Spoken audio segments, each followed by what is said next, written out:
ঠাকুর, আর প্রায় কিছুই দেখতে পাচ্ছি না, তবুও লিখে গেলাম।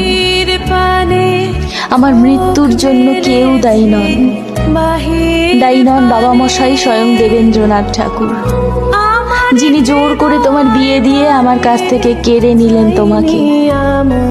দায়ী নন মেজ বউ ঠাকুরন, যিনি কোনোদিনই আমাকে তার নতুনের যোগ্য স্ত্রী ভাবতে পারলেন না, দিলেন না এতটুকু সম্মান।